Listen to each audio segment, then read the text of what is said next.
All right, real quick, my thoughts on the madness.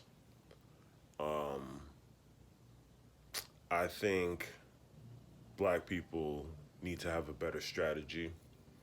I think as a whole, we're going to be stuck in the same situation until we choose to prioritize black history.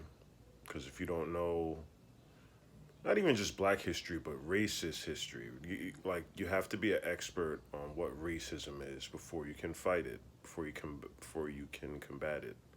Marching in the streets is not combating racism. Protesting, rioting is not combating racism. Have we not learned from the riots in the 60s that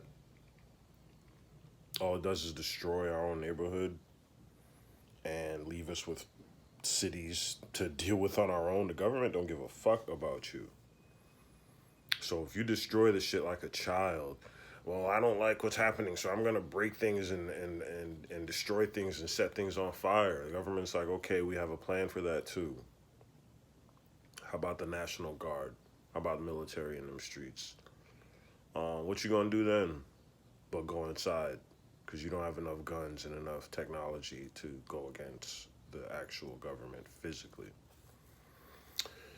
I don't know. I feel like it's either I am not as smart as I think I am, or the world is just fucking dumb. That's just how I feel right now. I don't understand how people don't see it. Now I'm seeing like my homie out in Flatbush was saying, there's riots in Flatbush and a majority white crowd. What the fuck are white people protesting for right now? Are you really protesting for Black lives, or are you just protesting and mad because you've been quarantined and on lockdown for a few months? Is that, I mean, are you protesting for racism? You're protesting for racism, but you gentrified those same streets and kicked out black families uh, with with with gentrification. So that and then you're turning around and protesting for racism. I don't believe it. I don't know what the fuck is happening. I don't trust the Black Lives Matter movement. I feel like they're funded by white supremacists. I feel like the movement is a decoy. And I don't trust what's happening. I don't trust what I'm seeing. I feel like there's a lot of Trojan horse kind of strategy going on right now. Um, I feel like there's a lot of decoy, there's a lot of manipulation. Why was this particular death, George Floyd, chosen to be on every single headline and every single newspaper? Because there were a few other deaths around the same time. I mean, maybe it was like the buildup of Brianna, I believe, in Ohio, the black woman that was just in her house and got shot. And then the dude who was running in Georgia. I mean, this has been happening. What wasn't there one, I guess, in Dallas or something, where the lady walked into some random person's house and shot him? It's like, what is protesting going to do? What's rioting going to do? What do you expect to accomplish? You expect to throw your hands up and be like, "Oh, I'm sick of it. I'm sick of racism. I'm sick of this." And you think the system is really going to care and change something because you're in the streets marching? Like, they're gonna be like, "Oh yeah, okay, we understand now." Like, okay, marching to me is like for awareness. It's like, oh, we're not aware that racism exists. Let's march in these streets and let the whole world know racism exists. I think the world knows that racism exists. I think the world knows that America is built on a racist system. I'm pretty sure the awareness is there. So, like, I think all of this was encouraged. I think all of this was planned by a higher system that's smarter than the average people out here marching. And the total control that the media has over us is the scary part, because it's like they decide our feelings and emotions as a collective. It's like, we want y'all to be pissed off right now. Let's do this. Let's build up. Let's make it quiet. Let's talk about the ducks and the motherfucking bears in the woods and shit like this. And then when we're ready to make y'all angry, we're gonna make y'all angry with headlines. I think black people need to read The Art of War. I haven't even read the book. I ordered it, but I've just seen quotes from it, and I think I get the gist of it. 48 Laws of Power. Understand what you're dealing with. If you're a fighter, speaking metaphorically, if you're a fighter and all you know is boxing, and you fight a wrestler and he gets you on the ground, it's over for you. It's over. You don't know a thing about wrestling, but you're trying to fight a wrestler. You're going to lose every single time. Y'all don't know strategy. Y'all don't know chess. Y'all don't know the art of war. Y'all just in the streets just going crazy. And we're not going to defeat the system physically. Like, all right, National Guard in the streets, militarized weapons. What in the fuck do you plan on doing then if you're going to keep it physical? Because they're not going to back down for shit. They will kill you. Do y'all know about the 1985 movement in Philly where the government let off bombs, or the police, or dropping bombs and bombed the whole community? They will bomb your ass before they fucking let up. This is a war. Like, this country is a war-hungry, fear-mongering tyrant. They will never play nice, and we don't have enough ammunition and technology to play that kind of game with them. I think what can be done for black people is to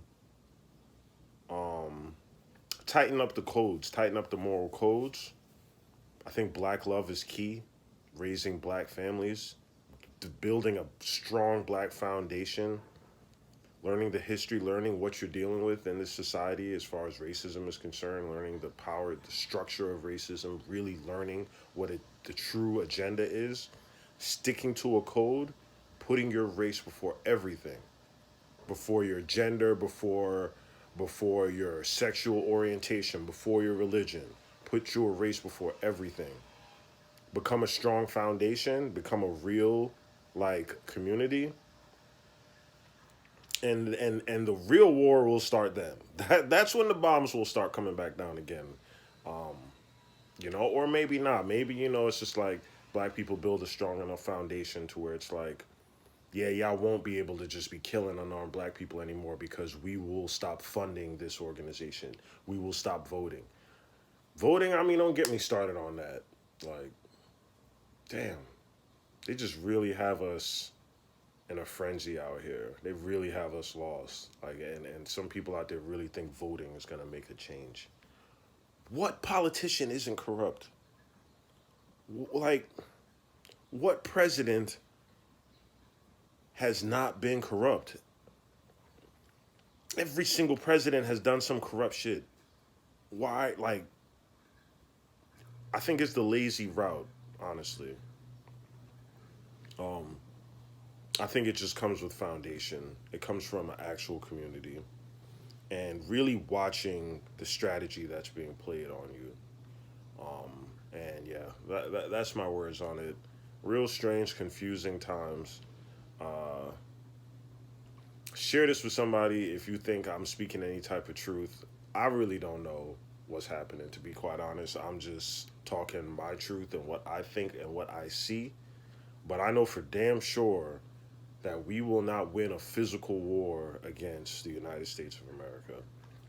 And it is true, and the way they see it, we are just fucking ants.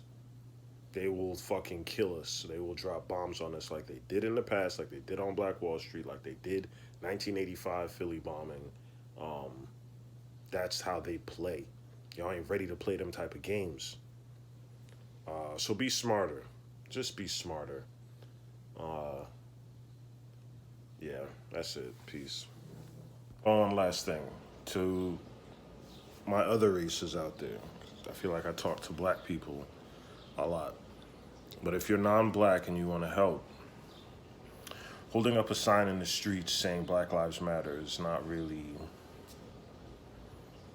That's like pissing in the wind. It's like throwing a droplet in a huge fucking ocean. You want to help, learn the history of racism. Learn what happened. Learn real history, not whitewashed history. Learn what it is and encourage your other people, your friends, family, to learn it and to stop being ignorant. That's the way you can help. Stop being ignorant in your everyday life, not when everything is hyped up and heightened, and now you want to all of a sudden be a goddamn a civil rights leader. Be of that all the time. Learn the history, learn what happened, stop being ignorant, and spread truth instead of spreading lies so that when the trolls start appearing on the internet, there will be more people that know the truth then, and the lies won't have any power. And that's a way that we can help balance this thing in an everyday life. Not when things are crazy and heightened right now and when everything is hyped. Everyday life is when things need to change. All right, now I'm done.